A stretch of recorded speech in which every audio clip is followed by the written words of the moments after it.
At T-Mobile, our critical mission is providing unparalleled 5G coverage for when connectivity is mission critical. Introducing T-Priority, America's best 5G network experience for first responders, even in times of congestion. More capacity, faster speeds, better coverage. T-Priority from T-Mobile, built for tomorrow's emergencies, ready today. Discover more at t-priority.com. For qualifying organizations on eligible rate plans, coverage not available in some areas and may be impacted by emergencies. You are listening to the Animation Addicts podcast with the Rotoscopers, episode 119. It's such a beautiful, wonderful life day. Yay! Welcome to the Animation Addicts podcast with the Rotoscopers. Howdy, animation fans. I am Mason.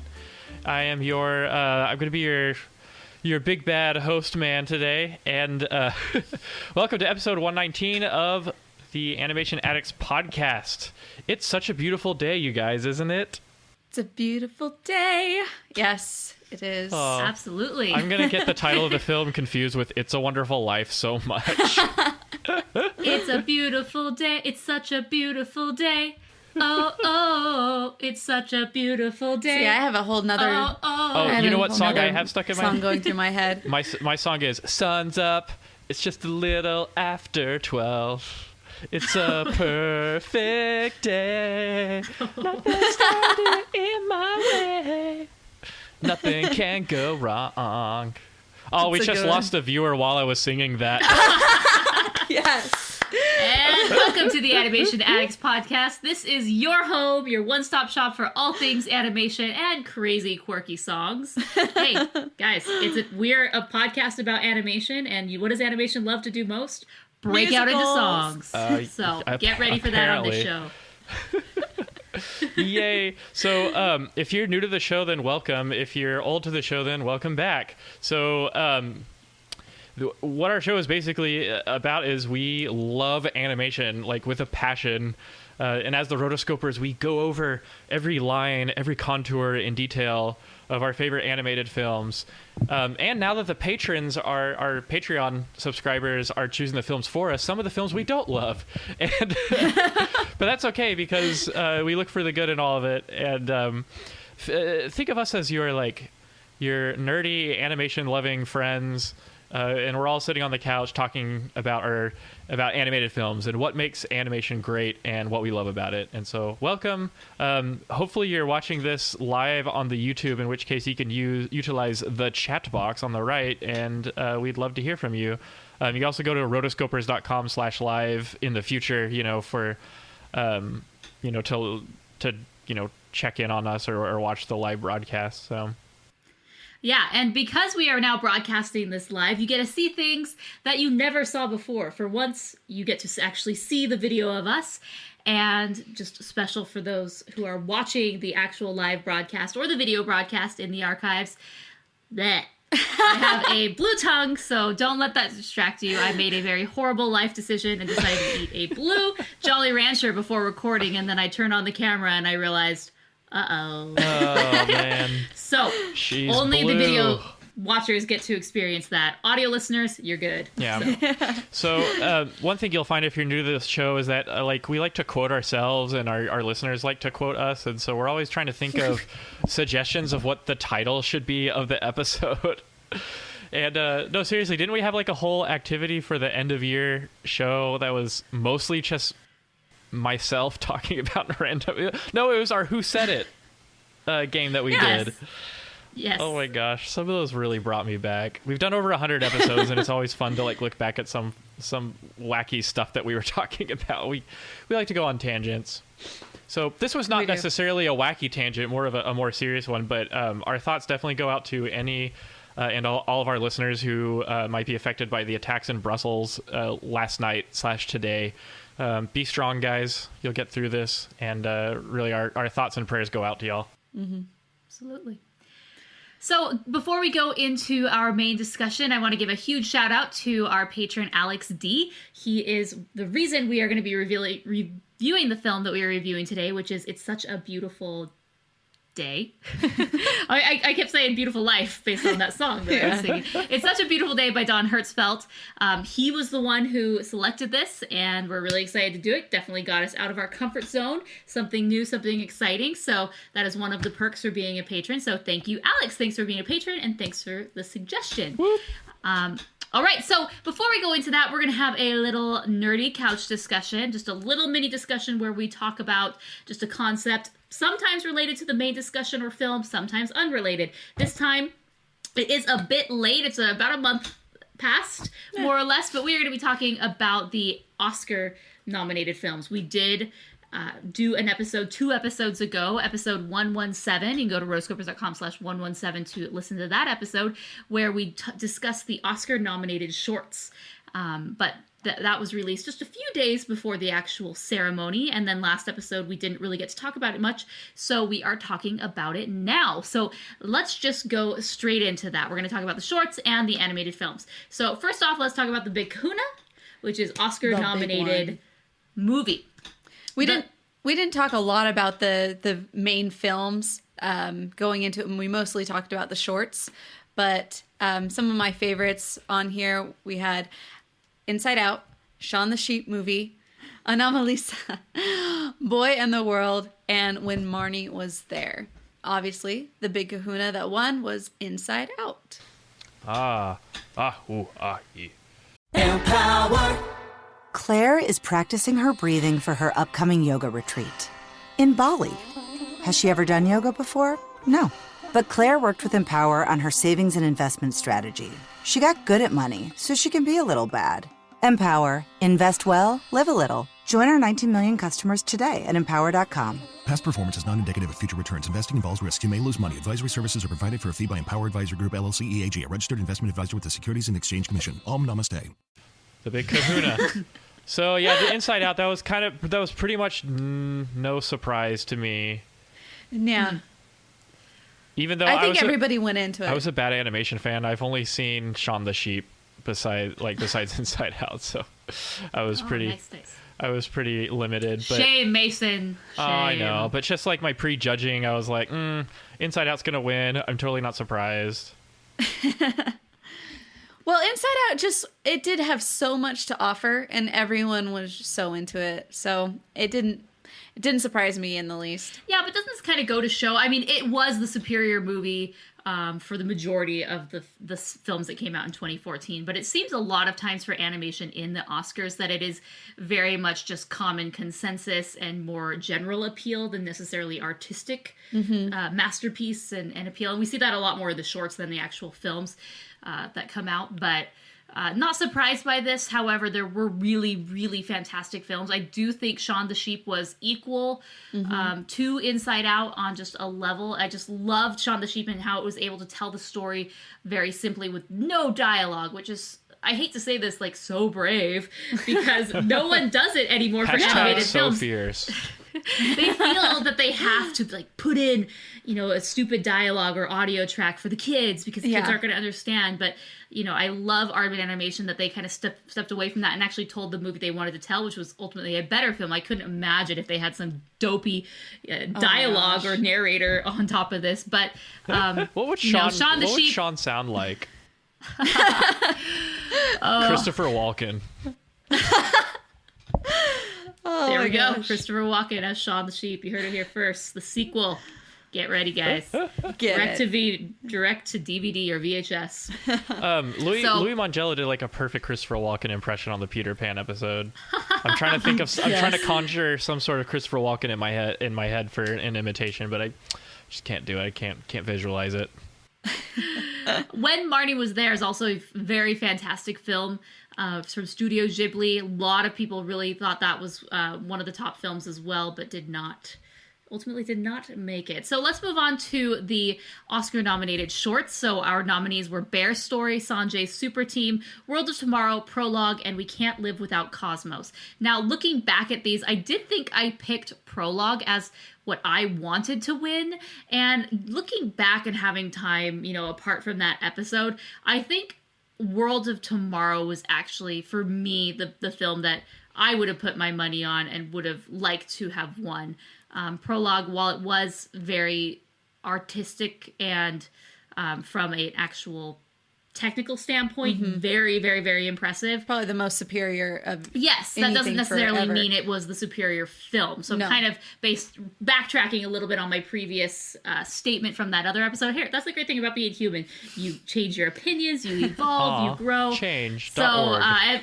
World of Tomorrow is a Don Hertzfeldt film. So kind of a little teaser into what we're going to be talking about later today in the episode. But ultimately the winner was Bear Story, which none of us Yeah, that was the picked. big crazy moment, and everybody was just like, what? Not to take anything away from Bear Story, because it was a Chilean film, so many big things that came out of this movie, and we're really proud of them. But still, for us, maybe it's just our own general appeal, millennials type age group. We just kind of, we liked World of Tomorrow. It was just so quirky. It was so interesting. Hertzfeldt. I'm just kidding. Oh. I'm going to be the one to say that. I really thought that Sanjay Yes, you Super would. Team was going to get it, but Really? yeah, I really thought it was going to get the Oscar. I mean, I'm saying this, but I really don't give a rat's behind about the Oscars, but for what it was worth, I really thought that Sanjay would have won. Closely followed by Prologue, I guess. I don't know. Prologue was just so masterful, Anyway, and it did have a story. But do you expect the Academy to appreciate how masterful it was? No, I don't expect the Academy to get anything right. No. You heard it here first.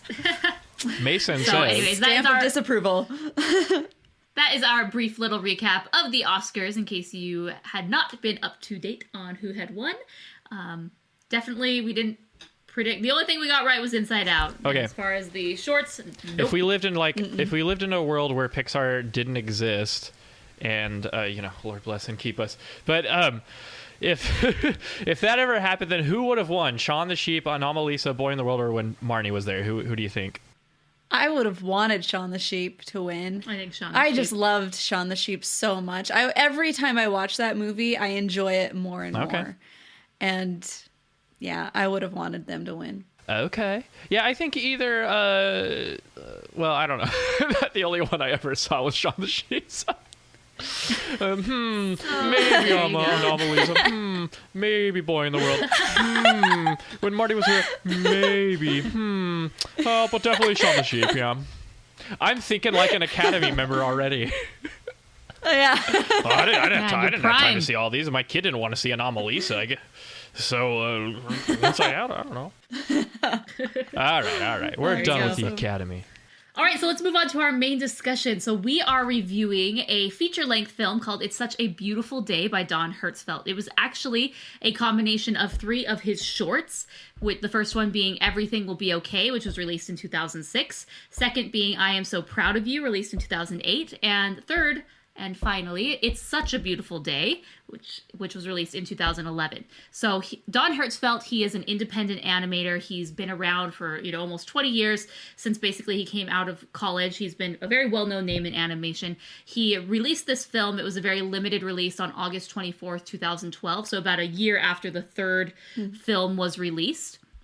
And obviously it was people loved it. When you look back at the critical acclaim for this film, many people had it as their some on their top 10 list of best animated films for the year 2012. Many people even had it as far as on their top 10 list for best film of 2012. Wow. So very, very critically acclaimed. People love it. We will talk about our feelings on it. I don't have box office information or budget, obviously, because he does this entirely himself. So he has a production company called Bitter Films. It's basically just the corporate entity so he can release films. But he is the master operator, groundskeeper, editor, Pest producer, control voice manager, actor. caterer, Yes. best boy, Producer. Best boy. Gaffer. Hey, we said it at the exact same time. That's crazy. I love Gaffer. And that's from the old gaffer. So, he is the epitome of the one-man show. He is the one-man show. And let me tell you this, when he shows up in town to do like a screening or like a Q&A, people line up around the block to see this guy. Like he's a big deal. I don't know particularly about this particular film, but he is a huge inspiration to me. For one, animation is mostly done by hand. He used a Cintiq for the Simpsons interstitiary, or what do you call it, the couch gag. And yes. I don't watch The Simpsons, so there I am. And he did. What else did he do? Oh, World of Tomorrow was digital, but for the most part, it's just pen and paper, and then he shoots it on a camera. And I'm pretty sure the compiling was done on Final Cut. And for this film, for It's a Wonderful Everything, I forget the title. Everything will be okay. It's a beautiful day. Everything will be a day. But it's a really awesome example of like just what you can do if you have the drive, you know. To quote one of my favorite movies, creation is an act of sheer will. Guess the quote. I dare you. Put it in the chat if you can figure out that quote. But so as a creative person, like I totally relate. Like I actually feel guilty if a week goes by and I didn't spend at least some time like creating something, you know? And so in the internet age, it's so easy to produce your own stuff and share it for the whole world to see. And you don't necessarily have to put it in a theater. You don't have to wait until you're a master of your craft to put it out there. And you don't have to wait until you land your dream job at a major studio to start creating things. And for me, Hertzfeldt really epitomizes that as a creator. Speaking of which, Toons software is soon going to be free and open source, so y'all can make your own cartoons like even easier now. It's like when Unity and Unreal Engine went open source. So one thing about, going with what Mason said about him, he is kind of this epitome of your classic artist, one who absolutely hates, corporations and the man. He vehemently hates advertising. Yeah. It's something that he does not believe in. He doesn't believe that you should, seek investors for your film because it ultimately hurts and damages the ultimate product because people get involved and whatnot. So he does not go to, big studios to get help. Everything is self-funded. So that way he can be ultimately in creative control and release as it is. And Mason was talking about, how he's, as an animator today, you don't have to release things in theaters, but he actually is very much a proponent that just because the internet is available and you can post things anywhere, we shouldn't, because it kind of has given according to him, the belief that animation is cheap and that you shouldn't be paid for your work, especially with shorts. It seems like a lot of shorts just go online, they put them on YouTube, but there's no way that they're actually compensated for the work that they're doing. And so he is very much against just throwing your stuff on YouTube and not being paid for it, and just because you're a student or just because you're doing a short, you shouldn't be compensated. So he has gone to great lengths to make sure that his stuff is not available online. I do think the first part of these 3 films, Everything Will Be Okay, is available on YouTube, more as a teaser. However, if you want to watch it, you have to go to Vimeo you can go to Vimeo to watch it in its pure form, but you can also rent it on Amazon or iTunes. But he makes sure that even if you want to watch his short, that you pay to watch his shorts.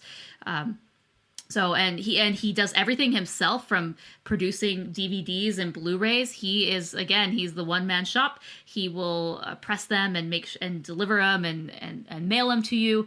He doesn't want anyone else involved. And that's really how he supports himself. He's been this independent artist and animator basically since he got out of school. He went to University of California, Santa Barbara in the late 90s and graduated. And ever since, he's just on his own and really is quite an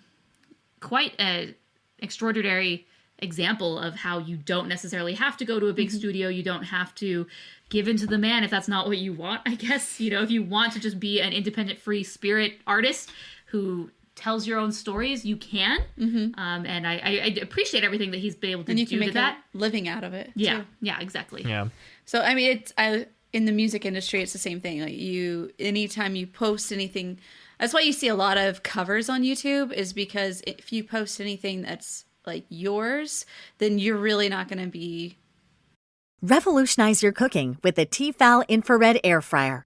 Watch as your food crisps up through a large lighted window and delight in faster, crispier, and juicier results with no preheating, thanks to Tefal's advanced infrared technology. Discover the future of cooking and bring innovation into your kitchen by visiting Tefal.com.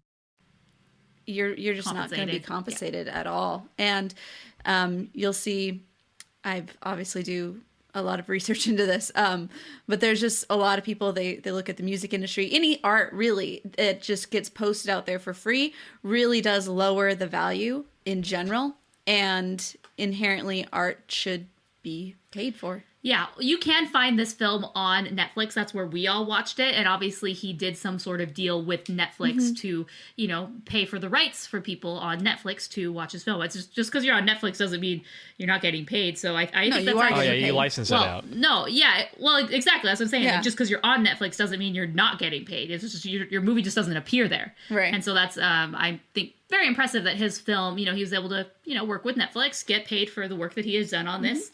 I don't know how much, probably not an amazing amount. However, it now has a distribution and an audience. And when you go on Netflix, it's rated 5 stars. Yeah. Everyone enjoys this film. And so kudos to him and everything that he's been able to accomplish. Yay, kudos indeed. Yay. Kudos just reminds me of the candy bar that came out a while ago that was called Kudos. Another thing, speaking of him self-financing, he recently did a Kickstarter in the summer of 2015 for a limited edition It's Such a Beautiful Day / World of Tomorrow Blu-ray. And that raised $215,000 just to have that newly minted. This is really interesting because he is very much a proponent of quality. So he doesn't let you watch his movie on certain areas or certain places, especially YouTube, because he absolutely hates the fact that the quality is diminished. And he thinks that the viewing experience is completely disrupted. And it destroys the ultimate film and what he is trying to share because certain things are squished when action is really fast. It's blurry or whatnot. So he has gone to great lengths on Vimeo to make sure that it is uploaded with the highest quality. And another thing with this Blu-ray release. And so going with this Blu-ray release, it really interested me that, we were talking about Don Bluth and Gary Goldman who wanted, and when you think of Don Bluth, he's kind of this independent animator as well, who not to this level, Don definitely had given in to more of a mainstream commercial element. Troll in Central Park is example A. However, I mean, when you do think of, the people who broke the mold or, did their own thing, definitely these two would fall in that category on different levels. And I thought it was just really interesting because Don Hertzfeldt has such an audience. I mean, he just basically said, hey, I want to release this on Blu-ray. Will you support it? $215,000. You better believe it. Don Bluth, on the other hand, wanted to release basically a pitch reel for a new film, which would be the Dragon's Lair film. And that, took a while. Ultimately, it earned around $550,000, basically double of this, but completely different things. I think it's just really incredible.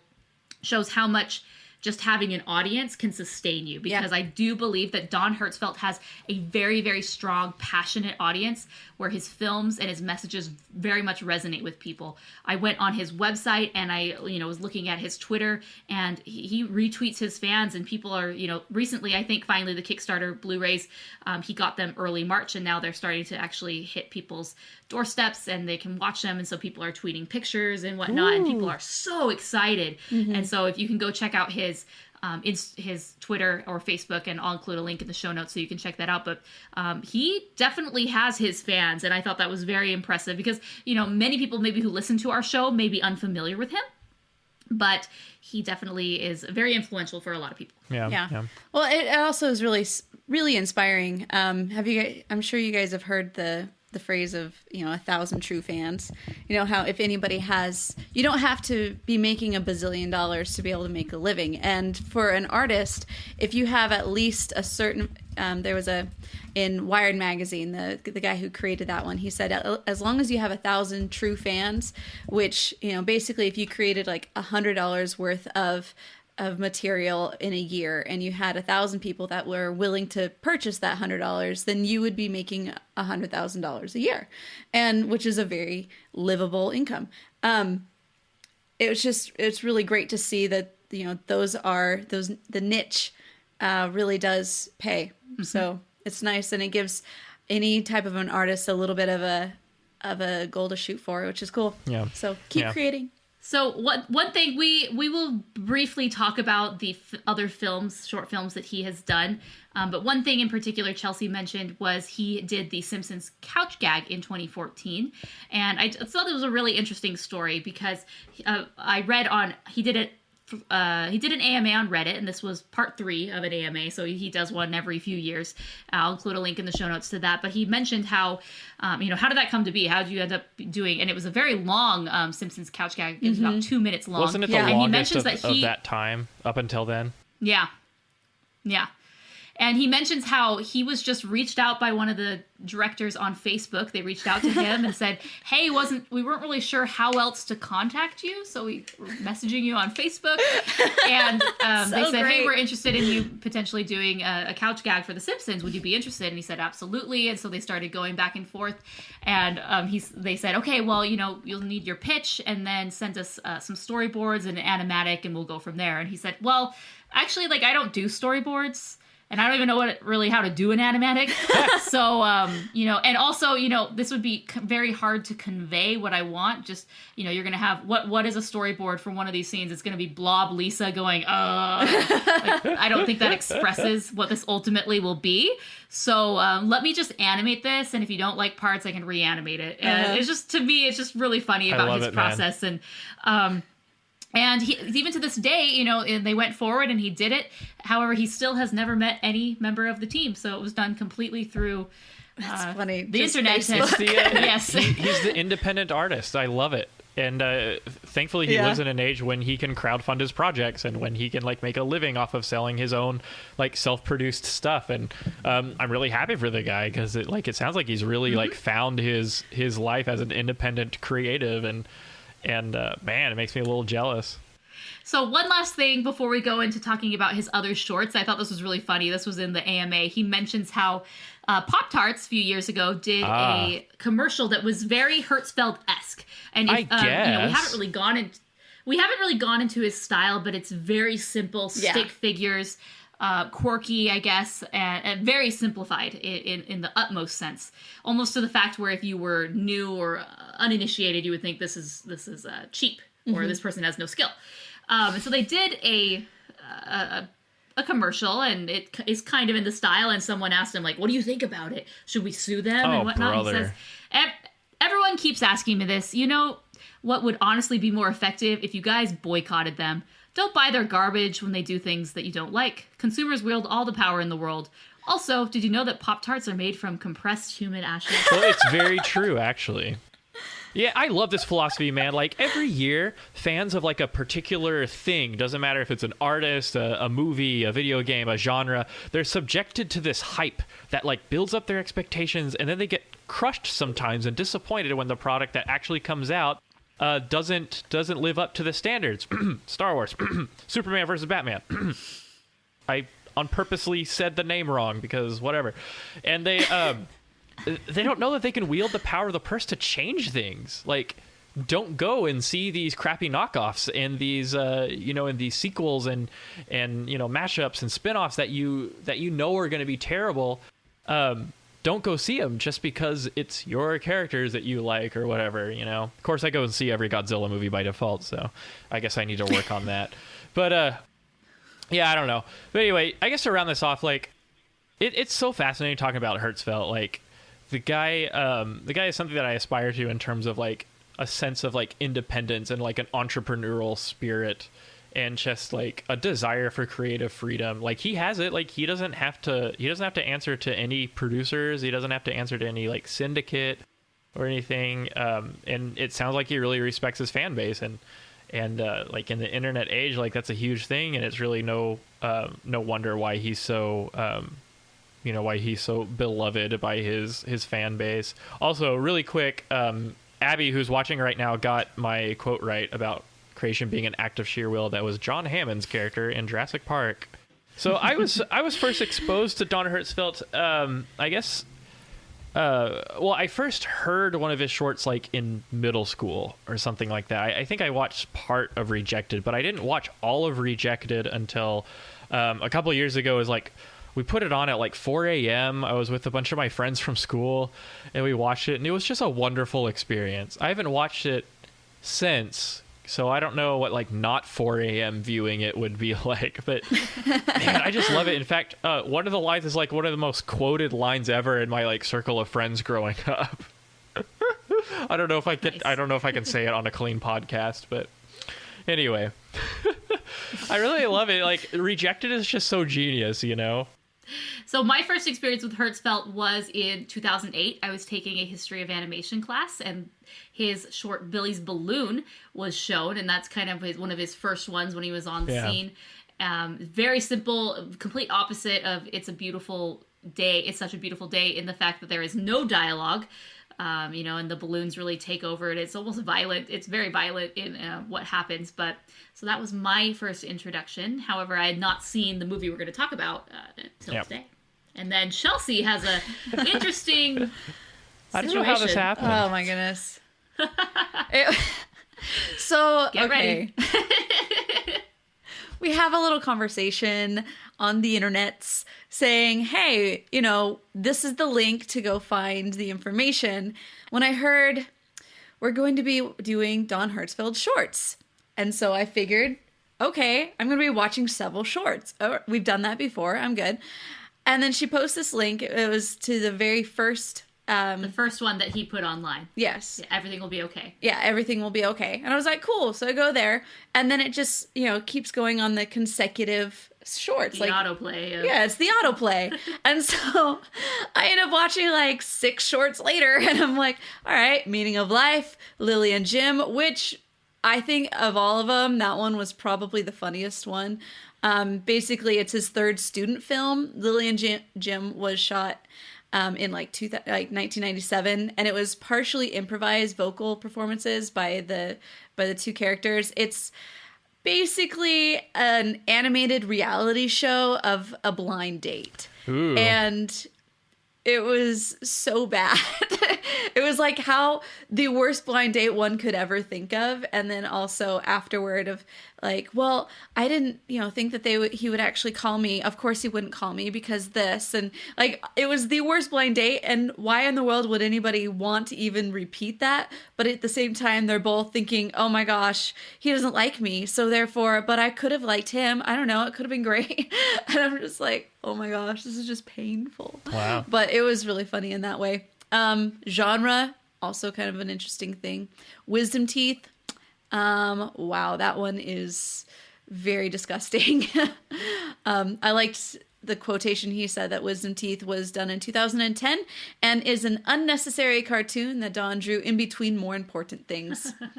That's exactly what it was. Isn't that's the only thing that we want though? We just want the stuff that you do when you're bored, Mm-hmm. Yeah, I think so. But so I got a very wide look at Don Hertzfeldt this morning. Wow. Yes. Very good. Very thorough, Chelsea. Way to do your homework. Thank you.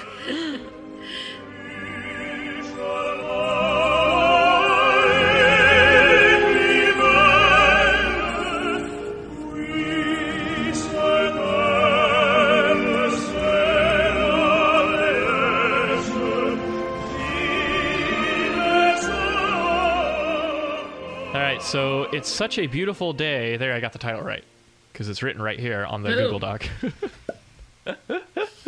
Okay, so a current user review on IMDb says that It's Such a Beautiful Day is, quote unquote, 10 out of 10, the greatest movie of all time. Oh, brother. People really like this. Like, it's got a really high rating on like Metacritic and all this stuff, and for the most part, the fan base is pretty rabidly defensive of this film when anyone criticizes it. So this was back in 2012. I mean, yeah, so back in 2012, like I mentioned, this made a lot of people's different top 10 lists, best film, best animated film lists. However, it did not secure the Oscar nomination for best animated film. So there you go. Mm-hmm. It did not make it. So first thing you're going to notice, this was Chelsea's particular review, is this is not rated. No, it is not. And I would say it is not for general audiences. Oh, yeah. We are a clean podcast, so we just want to make sure that if they're, don't go and say, hey, kids, let's watch this. Yeah, if you're an adult, absolutely nothing out of like offensive per se. I would think. However, for children, I don't know if they would get it, and some of the. I would not show this to children necessarily. Yeah, I would say just not for general audiences. There are some references to porn and some profanity. So just you have been warned. Profanity. I didn't raise no podcast to participate in profanity. Shoot. Nah, but seriously, Mom, don't watch this, and little kids don't watch this either. This episode is brought to you by Prime Video. In the small town of Holland, Michigan, nothing is ever what it seems. Behind the tulip festivals and pretty houses lay dark secrets that threaten to tear a marriage apart. Nicole Kidman stars in this darkly twisted thriller about a wife and mother whose quest to uncover her husband's secrets may get her more than she bargained for. Holland, streaming on Prime Video March 27th. So the first thing you're going to notice about this, if you have not seen any of Hertzfeldt's films before, is that it is very simple animation. And don't let the simple animation fool you. He is quite the master of the medium and really knows how to expertly use animation and very simple figures to convey emotion and story. There's certain scenes where Bill, who is the main character of this film, where he's received certain news and he takes his hat off and he, rubs his head and is just kind of like wallowing and very simple character design for him, but just the way that he's able to animate and convey emotion, you feel for Bill, which is the whole point of animation, is to convey this life. Doesn't matter what it looks like. So, this is the first thing off the bat. I do think that people would look at this film and be like, stick figures. This is not, What are we watching? Is he a student? Did he even go to school? I mean, this really? isn't Pixar. And, this isn't what I'm used to. Yeah. Yeah, and I think that's really short-sighted to go into this film, or any of his films, judging it based on the certain style that he chooses to implement. I would recommend you broaden your animation horizons by watching Hertzfeldt, but also do your homework and know what you're getting yourself into. Yeah.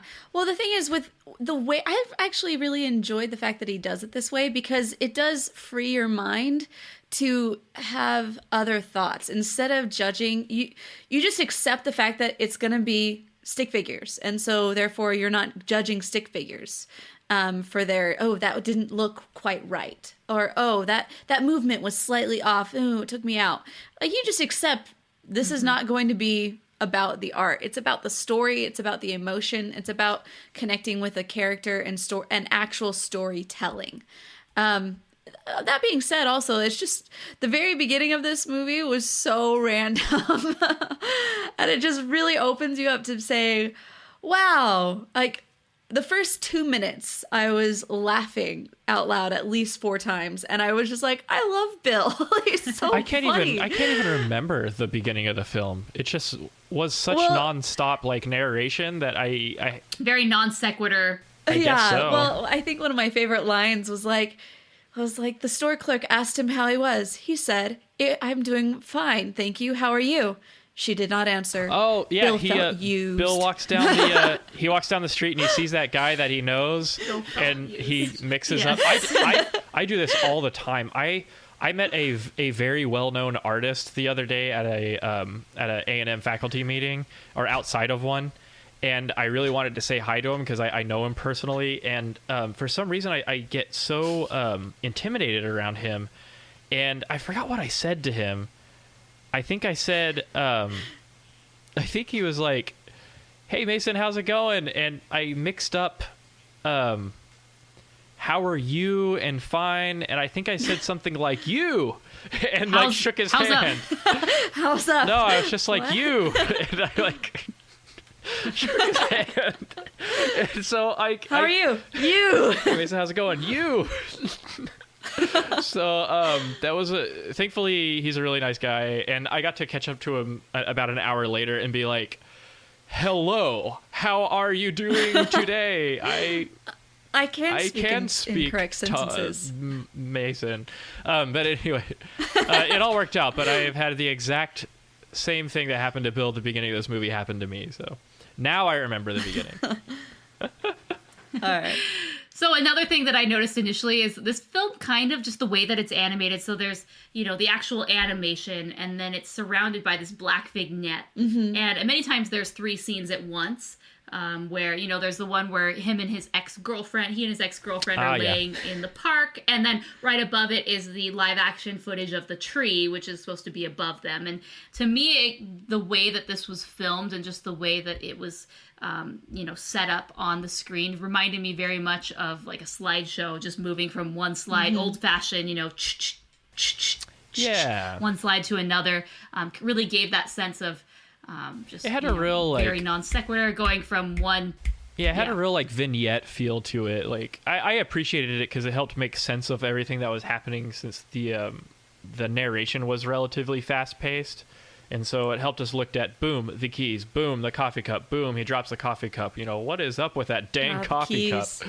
And all that stuff, and I really liked all the live action effects. It took me back to some of Ralph Bakshi's stuff, where he kind of goes into like urban life, and there's all this. You'll usually see animated characters walking around in live action.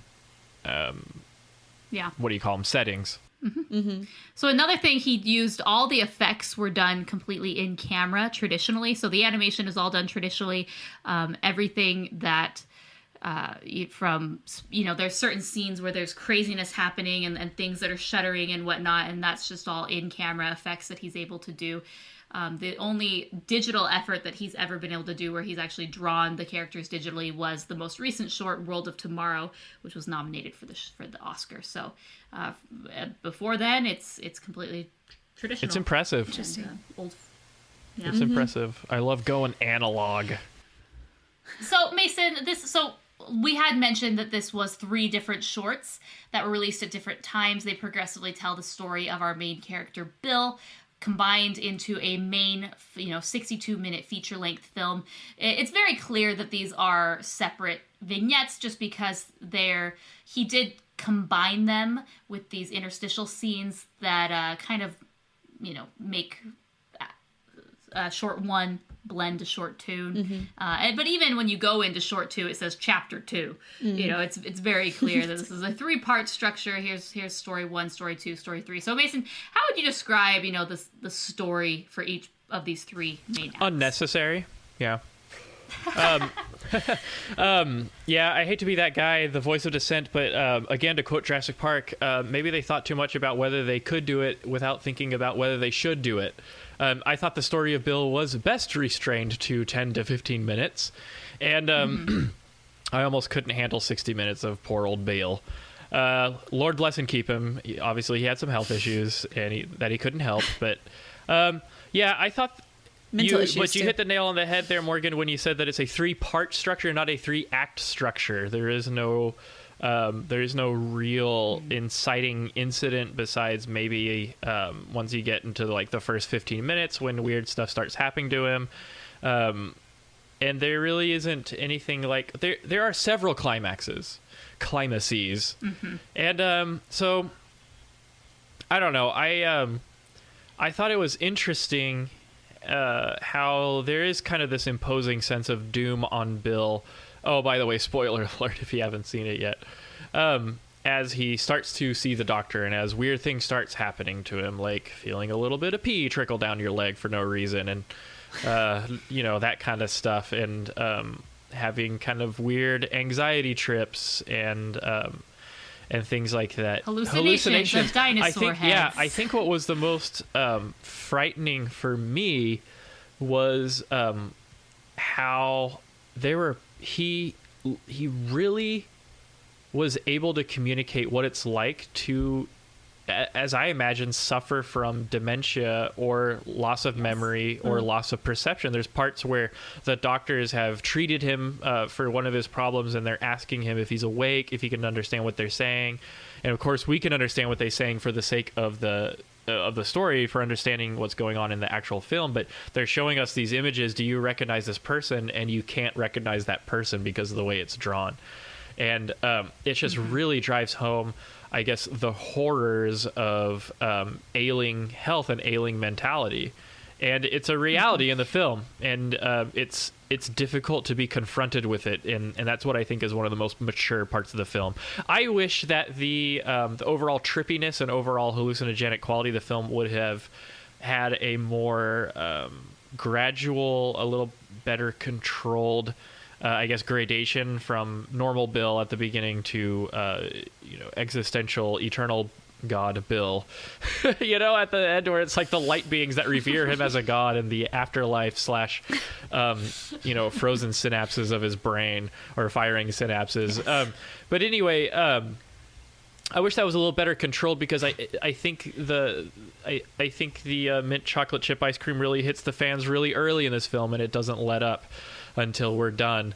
And so maybe, I guess, pacing, Of course, Hertzfeldt is such an artist. It's like, how dare I, criticize his treatment of the film? But pacing of all things. Yeah, well. Tisk, tisk. Oh, no, it's not all. That's not the only problem I have with this film, is the pacing. But anyway, I'll tell you. Did you guys like the narrator's voice? Y'all go first. Let's start with a positive. Just to the narrator, huh? I liked the it. narrator. The narrator was Don himself, the director. So for some reason, I thought he was does British. Everything himself.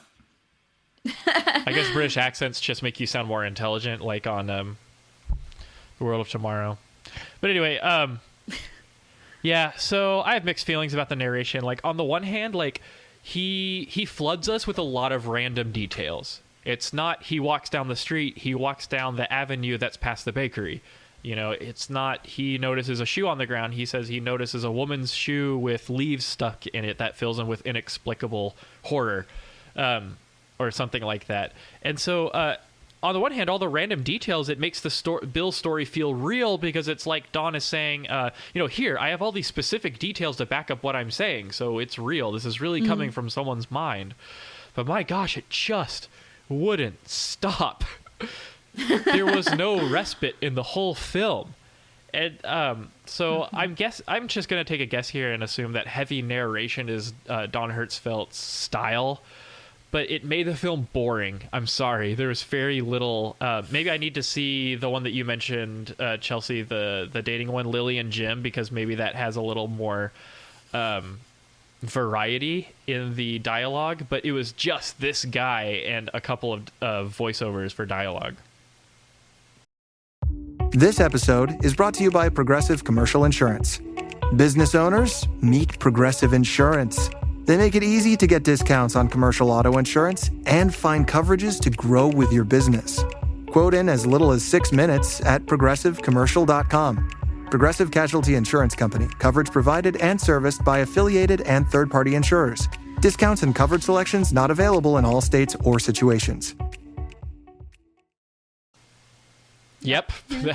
I'm like, I'm actually thinking of the difference of Lily and Jim with this one. Lily and Jim is an entirely different story. Oh, it's good. Entirely different, but it has quite a few of those random details in there that you're just like, why did we need to know that? But okay. So with this film, like we were talking how it's a 3-part film, it's really just 3 shorts that were put together. They did, obviously build on each other. They were a few years apart when they were released, but ultimately maybe it wasn't the master plan to release them as a film, or maybe it was, I don't know. But they do feel, like Mason said, very separate. The first one, it has its peak, it has its issues, then it resolves. And then part 2, it kind of picks up where the other one left off, but it's a completely different story. We talk about his mother dying, and then the problems that had, and how there were all these people from his childhood and all these memories that maybe weren't even real in the first place. Maybe they were just his way of coping, and so he was able to put these memories in just in order to fill a gap. For example, the brother with the hooks for arms that ran into the ocean and just suddenly died. We're left wondering, did this even happen? Because at the very end, it kind of throws it on its head. And then the final act is ultimately him coming to grips with his ultimate demise and sort of his sickness. Yeah, it gets to a point where he really does not know what the heck is going on. Well, yeah, exactly. He then is just so out of it that he doesn't know what's going on, and we are seeing it from his perspective, and so we're seeing potentially what it could be like for someone suffering from a disease like this, and what the end is like from them, where you're talking to someone and then 2 seconds later you don't even know who they are, can't recognize faces, everything is meaningless almost. Everything is although meaningless. At the very end,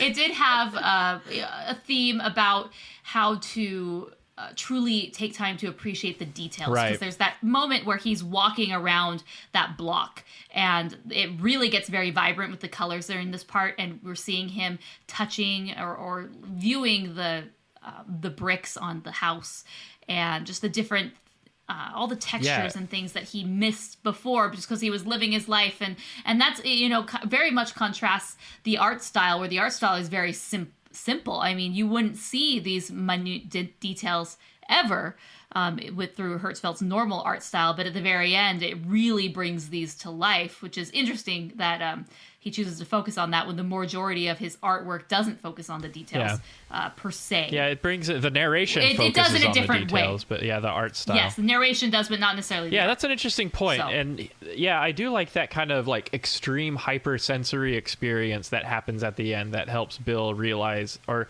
it helps Bill come to the realization, or really the regret that like life is really too short, and by the time you start realizing these amazing things that are inherent in life, like it's too late or something like that. I think that's even a quote where it's like, you never tell people how you really feel until it's too late, or something like that.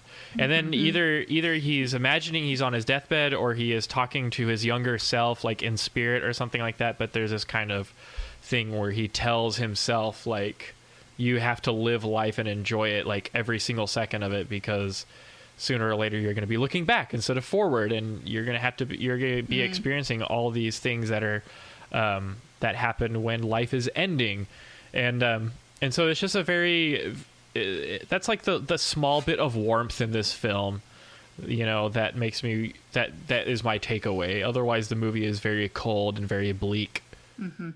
So what did you think about the ending? Like, I'm not quite sure what happened there, and I was following, for the most part I thought I was, and then all of a sudden he becomes this existential being, which I get, I totally can stand by that, death is not the end, but he and his life force just perpetuates and keeps going, even through the end of time, almost to the point where he outlives society, he outlives the earth, he outlives the universe, and then these light beings see him and he's still around, and he is seen as a god to them and worshipped, and then he continues to exist for the end of time. And I'm not quite sure what he was trying to tell there.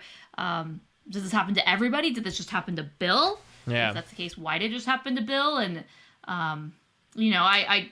the idea that one person or one entity can outlive even space and time itself, I'm not so, I don't know. It left me a bit confused at the end, where I was totally kind of accepting everything that was happening on the way that it was told, but at the very end maybe it was a bit over my head. Well, but it didn't resolve in a way that I guess was very satisfying, and maybe that was the point. Well, you are just a mortal, Morgan, so don't worry about it. You'll get it eventually. I think I know a little bit about this because I watched 2001: A Space Odyssey all the way to the end, and I fearlessly read the Ashes in a Coma fan fiction from Pokemon, so I know a little bit about this stuff. And so I think this was just an existential way of expressing the mystery of death. My personal theory is that this is something that happens to everyone, in that Bill is experiencing his life perpetuating into eternity as his life force is slowing down to nothing, to death. And so I think he is at the very penumbra, as you will, if you will, of his own life. And as that happens, time slows down to nothing, and he feels like he can exist forever. And so I think that was just a very highly depressing and very artsy way of expressing death. And so, if you want to believe that Bill lives on in the eternities, then please feel free to do so. Honestly, I don't care that much about this film to debate it any further. But put a stop to that right now. Right? But The ending was that when it got all trippy, you know, and he becomes the Star Child. Again, that's a 2001 Space Odyssey reference, but I almost thought there would have been a floating monolith or something that he confronts. But the ending was where I started paying attention to the film again, because there was actually a time when I was so bored of the film, I just listened to it while I did homework, and so it came to that, folks. But I agree with that sentiment. I do think there was a period of time where I was like, all right, where is this going? Let's just wrap it up. And then there was even a part where it's like, oh, there's still 20 minutes There was a part left. where it was almost like Don interjected into the story and was like, wait, he can't die. He can't just fade away like that. You know, he has to go on. Like, he can't just die. And so they go into more and more and more stuff. And it's kind of this madness. And you wonder if it's him, if it's Hertzfeldt himself, like, willing Bill to go on because there's some sort of unfulfilled artistic, like, you know, thing or what do you call it? You know, revelation that never happened, or is it just all part of the act of Bill's brain, you know, in the death throes of nerves firing and memories coming in and out? I don't know. It's just this big, huge, complex thing, but unfortunately, the film as a whole didn't resonate with me enough to really want to go into it that much. But anyway, it was pretty cool. The imagery was pretty interesting. So we kind of talked about some of the film's themes. One being, you know, take time to appreciate the details. Another one, how temporal life is. Ah, yes. You know, I think from the very first part of the film, we do see that, you know, he has a sickness, he has some sort of disease that he's suffering from, and the effects that has, and that does continue and perpetuate throughout all of the films, or the whole film, as he doesn't really ever recover from this, and it makes you realize that this could happen to any of us at any time. It can end very the theme that quickly. I extracted from it was that you will eventually die, and it will be a horrifying, seemingly endless ordeal. If I ever show signs of dementia, like, that's it. Like, religiously, I don't condone suicide, but I think it would be okay if my mind is just deteriorating. And I would just jump naked off of an airplane, and that would be my way to go. Maybe I'll combust on the way down. Luck. Please, when that happens, let me know your plan on how. Oh, I'll outlive you all. Throw yourself off of an airplane. Yes. Okay.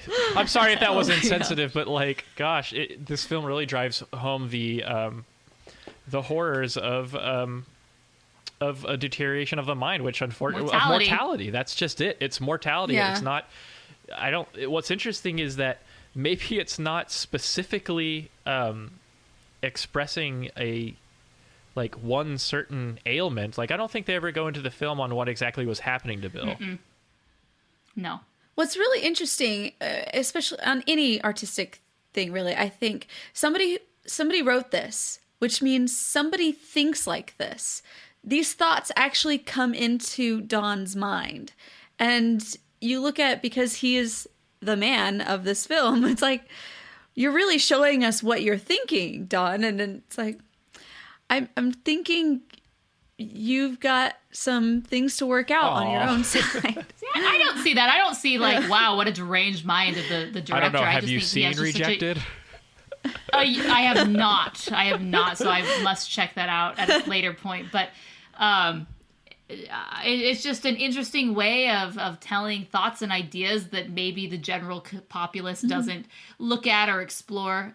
You know, I do appreciate this film for what it is and what it does explore and the way it goes about it, which is very impressive in what it's able to do. But as far as future viewings, I do not think this will necessarily be on my list of things I got to see a lot. You know, I was reading some reviews and different people giving their thoughts on this film, and one person said, "Oh, I love this film. I watch it multiple times per year." And to me, I appreciate that. I think it's amazing that you're able to get that much out of this film. But for me, I did not get that much out of it where it would be one of my multiple times per year viewings, which, you know, but however, I did enjoy this film in a way that I was talking to someone about the film today and, mentioned it, and they said, you know, well, how was it? And I said, it was both bizarre and, somewhat stimulating and thought-provoking and very different and artistic and expressive. And I I guess I would recommend it because it was so bizarre that I feel like you just have to see it just to experience it. Right. So I did recommend it, but in a very sort of roundabout sort of way. It is like, that's something I really respect about him. Like there's, as I mentioned, I said, like, it may seem like I'm giving this guy a bad rap, but no, like his humor is really funny. Like there's a lot of points that I was like, man, I love this guy's humor because it's just so random and hilarious. He felt used. Like it's just great. It's very literal. But then, yeah, it's very literal. But just like in World of Tomorrow, a lot of his films, short films, and through a lot of the ones that I saw today, they do leave you thinking about them. Later on, I will be thinking about a lot of these moments, and you watch enough of them and they kind of blend into one, but they're just, there's a lot of interesting things that he portrays, a lot of interesting moments that you just feel like, okay, all right. Yeah. So, well, I was digging around a little bit because I wanted to know, what was the buzz with this film? Like, what was the deal with it?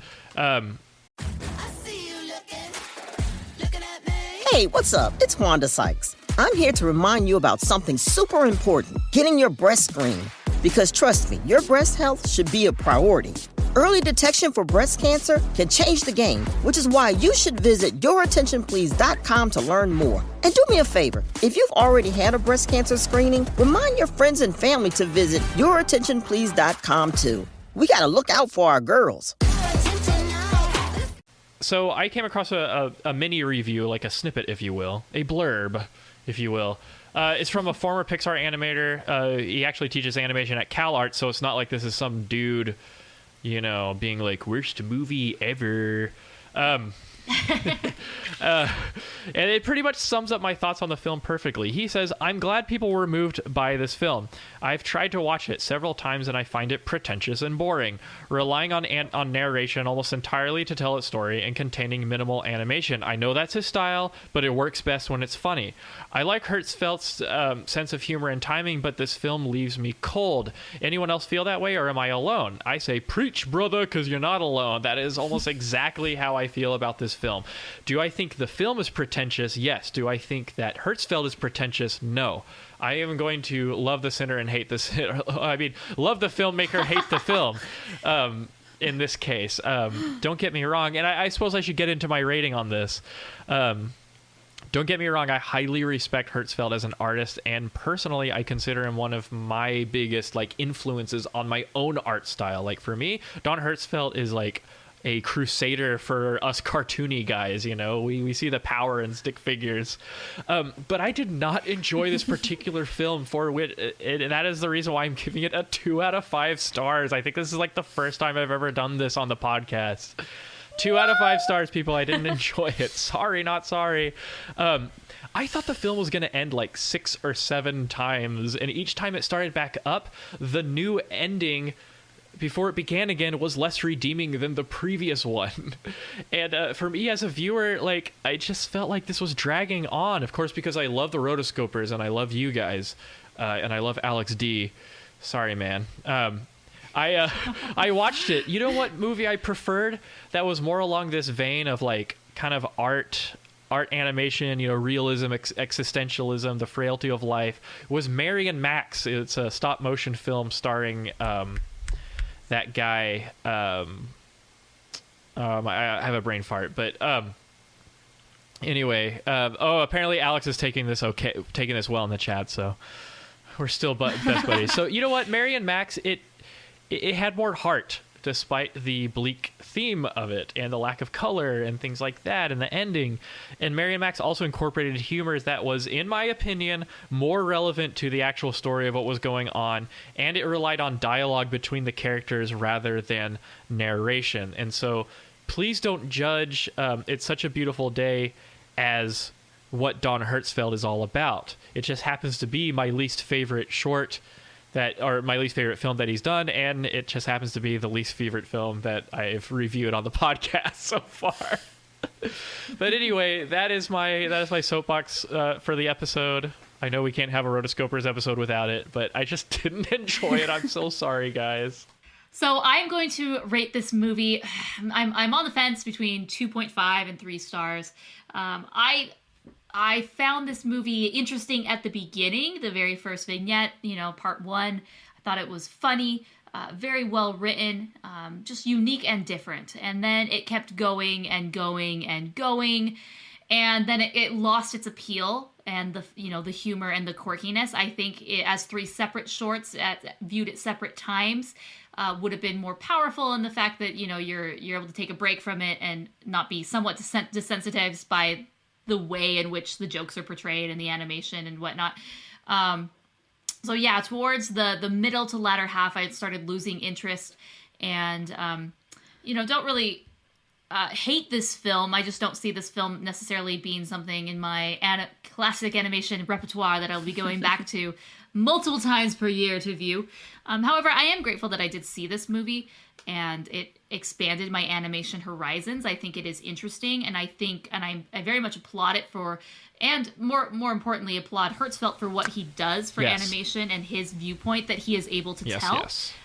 Which you do not see very much of. I love his independent spirit and, on an anonymity in a way where the fact that he doesn't have to feel obligated to a big corporation or a studio or whoever, any benefactor that's supporting him. It's just him, his vision, and whatnot. So I don't know, 2.5, 3... kind of a toss-up for either or. So 2.75. There you go. You can't do that. Only Myra can do the multiples of 1/4. Nope. It is now. I've done it several times. Yes, Chelsea does it all the time. So there you go. All right. So to say a little bit more on my stance, I actually, because of my misunderstanding of the instructions today, I only did watch the first one. That's the big reveal, guys. That's the big reveal. Chelsea hasn't seen the last 2. So I'm like, do I even want to go and watch the last one? Wait, you didn't even watch the whole thing? Yeah, I will. No, I just watched the first one, Rotofail. but I watched like 12 others. And so I was like, she's been convenently quiet if you haven't noticed. From what we were discussing. So you noticed I face, thought that me and Morgan red. were I'm ranting on and on and on for too long. I was getting that funny feeling again.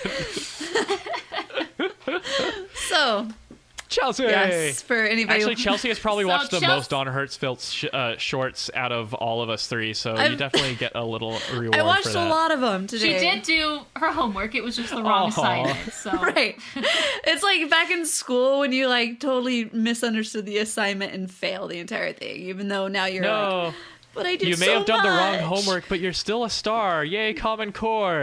But anyway. Yeah. Hey, that's all on the final at the end of the day. Right, so. there you go. What if this was the final? Oh, Chelsea's gonna have her own existential revelation about the frailty of life. So I'm going to be judging a lot of these all in kind of the same way. As far as the first one, I really did like the first one until it did get to the end. And at the end of the first section, I was just like, I like Bill and Bill less as it went on. Why?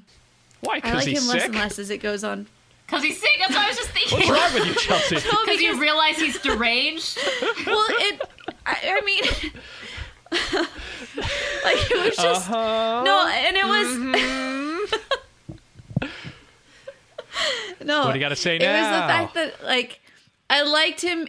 I still liked him, but in a different way. Like you wanted to help him more, and it was less the whole tone of it changed from I think this is gonna be a funny movie or a funny thing of just a lot of these random quips in there and funny little things to like something that I just wasn't expecting. And so I liked him in the funny ha-ha way less in the I feel like I need to help you and I'm a little bit more like involved in your life right now through that way. So it's just a shift in the way I look at him. So what would you rate the first film that you watched, the first short? The first short, I felt like you did get a good I felt like you did get a good sense of kind of just the sporadicness of this guy and kind of just how we all are a little bit that way. I really liked the one scene where he says, I thought about how every time that he put his keys on the counter, and maybe this is actually my life. All of these random mundane things that I do every single day, and all the other things are the exception. And like that made me think of like, okay, what daily habits am I doing? What things, should I change? Like, so those are little things that go to my mind. And so I appreciated, having that put in front of my face. What do I do every day? And you're ranting. Yeah, that's okay. Her rant matched mine and yours. It's all good. Yes, Balance that's true. She's been holding it in. Balance. That's all I got. And in the end, I don't know. I give it like a 3 stars in that way. It wasn't something that I'm like, I really like this. It was just more of I appreciate a lot of these things that he's putting in front of me. So there you go, guys. So there you go. Hey, Morgan Mason and Chelsea. This is Jonathan North. I've been wanting to leave you guys a voicemail message for quite some time, but I always kept missing the deadline. I would have to remember on this one, which is going to be like the weirdest one. I just wanted to say that this was really weird, and I think I liked it, but I'm not really sure. I'd never seen this before. I was really looking forward to it because I reviewed Hertzfeldt's other short film, The World of Tomorrow, for the Rotoscopers website, and I really liked that. It was quirky, it had a dark-ish sense of humor, not too dark, and I kind of expected this one to be the same, but it really wasn't. It was poignant at times, but there's a lot of disturbing stuff, like the mental illness thing. People kept getting hit by trains, and the whole grandma scene was creepy. As a whole, I think I liked it, but I don't know that I'd watch it again, and I don't know how many people I might actually recommend it to. It was an experience, but I can't say it's like a favorite thing. Thanks. I'll try to call again for another less weird episode. Talk to you later. Bye. So before we wrap this episode up, we just want to acknowledge all the people who were on chat with us. So thank you, Gabriella, and of course Alex, Chelsea, Abby, Wise Man the Wicked. Sorry, that's your screen name. Jonathan North, and did I mention Gabriella? Anyway, and of course me. I'm like over participatory. There was a point when I was typing so much in the chat today that Google actually put an embargo on me and was like, you're chatting too much. You have to wait 30 seconds before you can chat again. It's like, I am the Rotoscopers. Anyway, so yeah. That's another episode done. Just some ending remarks. So here's a Mason public service announcement here. So as we all probably know, Batman versus Superman is coming out this week, and I can't remember a more hyped up film since Star Wars. That was the last overly hyped up film. Anyway, so please listen up. Let's all please be quiet and respectful when we go see this in the movie theater. Like, repeat after me. Do not talk. I will not talk. I will not talk. Do not cheer Loud. and clap when your favorite superhero or superheroine arrives on screen, because we've known for months that these characters will in fact be in the film. It is not a surprise. So stop cheering and clapping during the film. So, people want to actually hear the movie that's going on. To quote my friend from yourmoviesucks.org, he's not really a friend, he's just someone I look up to. He says, we all know that you love this thing more than anyone else has ever loved a thing. We just hope that someday you will shut the heck up. But he doesn't use the word heck, but do not clap until you have visual confirmation that the end credits are in fact rolling, because that is the only appropriate time to clap and cheer during a film. So please shut your mouth and let other people enjoy their movie theater experience. This has been a public service announcement from Mason. Wow, thank you, Scrooge McMason. I will come after you. There you heard it here first, Heard it folks. here first. Watch yourself. Watch yourself. Mason will come at you. I'm watching you. All right. Thank you so much for joining us for this episode. Our next episode is another patron choice. It is actually The Princess and the Frog, which used to be on Netflix. It is, however, not on Netflix anymore. So I will include links at the very bottom of the website in the footer. There's a little section that has links on how to watch this. I will include links so you can download, rent, or view very legal ways, so we can all be prepared to watch this fantastic film. So, talking about the complete other end of the spectrum, we have Don Hertzfeldt and all of his glory, and then we have the powerhouse Disney, which is the ultimate commercialism. Basically, everything it epitomizes it all. Right. So, we will jump back to that world next episode. So, you can join us in the comments for this episode, rotoscopers.com/119. Wow. Please go there if you've gone to Netflix, where you can watch this film. If you have a Netflix subscription, absolutely, please go watch the film and then give us your thoughts on what you think about the film, what you would rate it. Do you agree or disagree? We love to hear your comments, and we will also be in the comments as well, responding back and forth. So join us there. Also, you can tweet about this on Twitter, #AnimAddicts and #AnimAddicts119 to talk about this specific episode. You can also leave us a voicemail for our next episode, Princess and the Frog. Get your voicemails in soon, because I'm pretty sure we're probably going to hit our limit. We get so many voicemails, so if we hit more than 4 or 5, then we'll probably just have to curate some of the shorter ones or whatnot. So, but hey, get yours in soon, because I will give priority to those that send them in soon. You can give us a voicemail at rotoscopers.com/voicemails or 406-646-6575. And again, a big thank you to Alex D., one of our patrons. This was his patron pick. Patron pick. He provided 2, and this was the first one on his list, so we decided to do this one. And if you would like to discover the benefits of being a patron, go to rotoscopers.com/patron or /Patreon, and you could read all about it. Thank you so much to the newest patrons who have joined. The newest patron, I did write it in the up at the top show notes, and it got deleted somehow. No. Oh. Press undo. So if you would like to, be a patron, definitely consider it. We love our patrons and everything that they're able to do. Again, we are slowly climbing up in the monthly donation. Whether you're $1, $5, $10, anything you can do, we really do appreciate, and it does help support the show. Once we hit our next milestone, which is $500, we will start going weekly, which is huge. Basically, every week you're going to have an episode from us, which is going to be pretty incredible. So thanks everybody for that.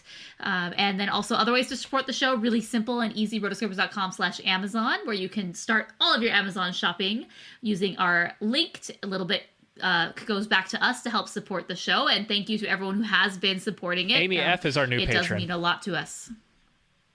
Amy F. Yes, that is the name. Thank you. I was just totally looking in the wrong spot. How weird. It was totally deleted, and now it is back. So, Amy F., thank you for being a new patron, and shout out to her. So, yes, anyways, thanks everyone for joining us for this episode. I'm Morgan Stradling. You can find me on the interwebs at Morgan Stradling, everywhere great social media is found. You can find Chelsea Robson on Twitter and Instagram. She's at Chelsea Robson. Also, chelsearobson.com is a great place to find her. And, if you want to see where she's going to be performing next, check that out. Different things like that. Also, Mason is Mason's SMTX on Twitter and Instagram. He also can be found at masonsmithportfolio.com, where you can check out a lot of his amazing student work, and he's always updating it, and it's really cool, so go check that out. Oh, shucks. He would appreciate it. Especially if you were like a PR person or a recruiter from a major animation studio, that would be like great. It'd be awesome. That'd be pretty cool, yeah. And until next time, we are the Rotoscopers! Without a delay, hey, I think it might have worked. First time ever. Let's go. Okay, end the episode right now. Let's listen to it.